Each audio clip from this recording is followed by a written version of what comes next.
अजित पवार यांच्या अपघातासंदर्भातली विमान अपघातासंदर्भातली एक मोठी अपडेट येते ती म्हणजे DGCAनं कारवाई केलेली आहे आणि रोहित पवारांनी त्यावेळी पत्रकार परिषद घेऊन दावा जो केला होता तो खरा ठरलाय की काय याबाबत आता चर्चा केली जाते। तसंच मुंबईतल्या अपघातानंतर ऑडिट झालं असतं तर कदाचित अजितदादांचा जीव वाचला असता, विमान अपघात झालाच नसता असं सुद्धा आता बोललं जात आहे। मुंबईतल्या अपघाताच्या नंतर हे ऑडिट झालं असतं तर कदाचित दादांचा जीव वाचला असता आणि दादा कदाचित आता आपल्यामध्ये असते, जिवंत असते अशी सुद्धा चर्चा आता होते। तर VSR कंपनीच्या लिअर जेट्सचं ऑडिट का झालं नाही असा सवाल उपस्थित केला जातोय।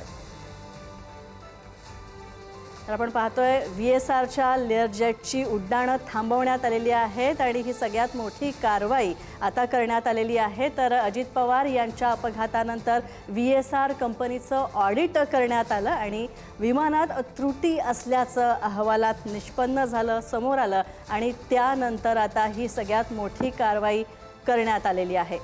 पण कदाचित ही कारवाई जर आधीच केली असती किंवा ही कारवाई आधी का केली गेली नाही, जर ऑडिटमध्ये त्रुटी होत्या तर या संदर्भात आधीच चौकशी का केली गेली नाही आणि या कंपनीवर कारवाई का केली गेली नाही VSR कंपनीवर असा सवाल सुद्धा असा सवाल रोहित पवार यांनी उपस्थित केला होता। मात्र आता ही सगळ्यात मोठी कारवाई या क्षणी करण्यात आलेली आहे या विमान सेवा कंपनीवर।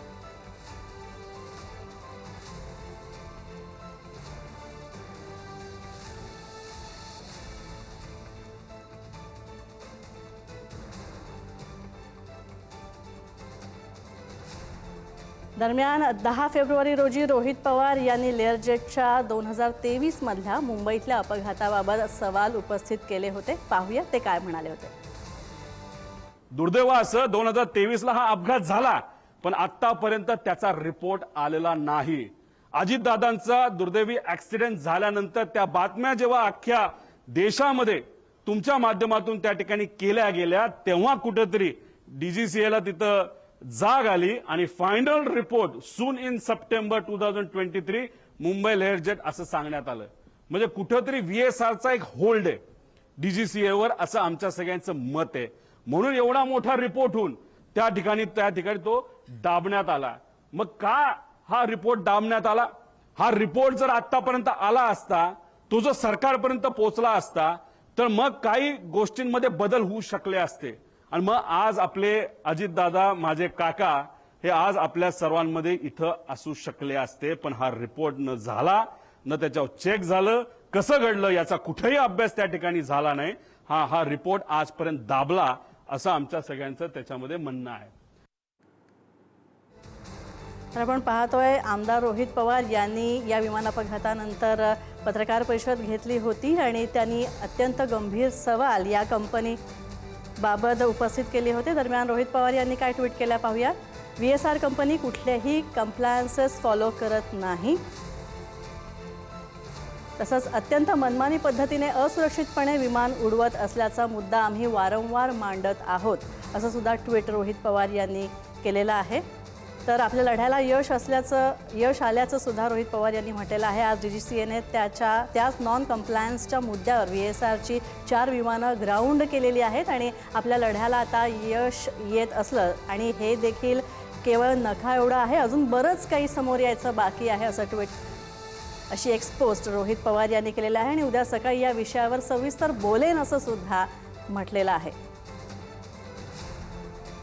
आमचे प्रतिनिधी शिवाजी काळे आमच्या सोबत आहेत। शिवाजी, या सगळ्या घटनेनंतर आणि या सगळ्या कारवाईनंतर आता पुढे काय होण्याची शक्यता आहे? कोणत्या हालचालींना वेग येण्याची शक्यता आहे?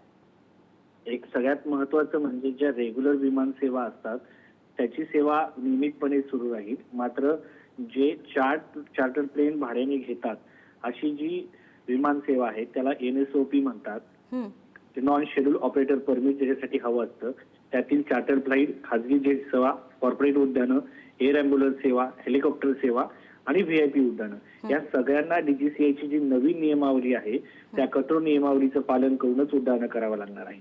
त्यामध्ये पहिला मुद्दा आहे व्यावसायिक हितापेक्षा सुरक्षा महत्वाची, चार्टर किंवा VIP उड्डाणापेक्षा सुरक्षा सर्वोच्च ठेवून ज्या सुरक्षेला विलंब जरी झाला तरी चालेल, मात्र पायलटचा निर्णय अंतिम मानून जे प्रवासी आहे त्याची सुरक्षितता महत्त्वाची मानली जाईल. शिवाजी, तुला थोडंसं थांबवतंय कारण आपल्यासोबत आता राष्ट्रवादीच्या नेत्या रुपाली ठोंबरे पाटील आहेत. रुपालीताई, स्वागत आपलं पुढारी न्यूजमध्ये.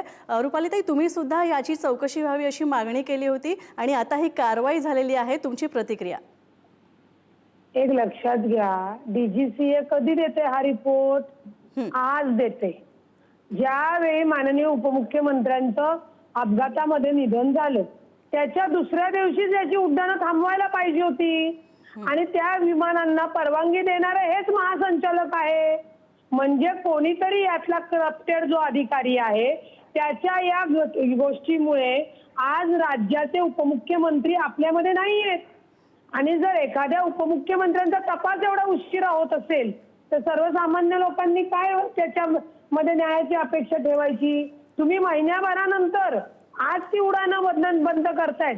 VSRचा जेव्हा हा अपघात झाला होता 28 जानेवारीला, त्याच्या दुसऱ्या दिवशी ही सगळी उड्डाणे तातडीने थांबवणं गरजेचं होतं. असो, आता त्यांनी दिलेलं आहे, पण याच्याबरोबर महासंचालकामध्ये जी लोक ज्यांनी परवानग्या दिल्या त्यांना सुद्धा आरोपी म्हणून घेणं गरजेचं आहे. नक्कीच, धन्यवाद ही प्रतिक्रिया दिल्याबद्दल रुपालीताई. तर यानंतर आपण राष्ट्रवादीचे प्रवक्ते अमोल मिटकरी आमच्यासोबत आहेत, त्यांच्याकडे जाऊया. अमोलजी, आपलं स्वागत. काय सांगाल या कारवाईवर, आपली प्रतिक्रिया? नाही, उशिरा सुचलेला शहाणपण आहे. दादांना जाऊन आता 1 महिना लोटतोय. आतापर्यंत डीजीसीएला यातल्या चुका का दिसल्या नाही? दादांचा जीव गेलाय. आज महाराष्ट्राचं एक उमदं नेतृत्व महाराष्ट्राने हरवलंय. आज 1 महिना होतोय. लोकांच्या डोळ्यातले थेंब अजून अश्रूचे थांबत नाहीयेत. आम्ही फिरतोय, आता मुंबईमध्ये मी आहे. मी तुम्हाला प्रामाणिकपणे सांगतो की ही चूक VSR कंपनीवर लोटून चालणार नाही. यांच्या परवानगीशिवाय VSRची विमानं उडालेले नाही. डीजीसीएचे सर्व अधिकारी, डीजीसीएचा प्रमुख यांच्या संदर्भात काही दिवसांपूर्वी आमदार रोहित पवार यांनी महाराष्ट्रात म्हणजे मुंबईमध्ये आणि दिल्लीमध्ये पत्रकार परिषदा घेऊन ज्या शंका उपस्थित केल्या होत्या, त्या शंकेला आता कुठेतरी याला दुजोरा मिळतोय डीजीसीएच्या अहवालानंतर. पण ही कारवाई तुम्ही त्यांच्यावर ढकलून, म्हणजे त्यांना जर वाटत असेल की आम्ही VSR कंपनीवर, VSR व्हेंचरवर कारवाई केली, त्यांची उड्डाणं बंद केली आणि हे काही थांबून दादा तर काही परत येणार नाही. आणि आता आमचा लढा तर उलट वाढलेला आहे. त्याच्यामुळे यांच्यावर गुन्हा दाखल झाला पाहिजे, यांना अटक झाली पाहिजे. सदोष मनुष्यवधाचा गुन्हा VSR कंपनी, डीजीसीए कंपनी, डीजीसीएचे सगळे अधिकारी, डीजीसीएचे सर्व अधिकारी यांच्यावर सदोष मनुष्यवधाचा गुन्हा दाखल जर केला नाही तर महाराष्ट्र यांना सदोष मनुष्यवधाचे प्रकार कसे असतात हे सुद्धा दाखवायला मागे पुढे पाहणार नाही. धन्यवाद अमोलजी आमच्याशी बोलल्याबद्दल. तर आपण पाहताय अमोल मिटकरी यांनी डीजीसीएच्याही सुद्धा सगळ्या दोषी अधिकाऱ्यांवर कारवाई करावी, त्यांच्यावर गुन्हे दाखल करावेत, सदोष मनुष्यवधाचे गुन्हे दाखल करावेत अशी मागणी केली आहे.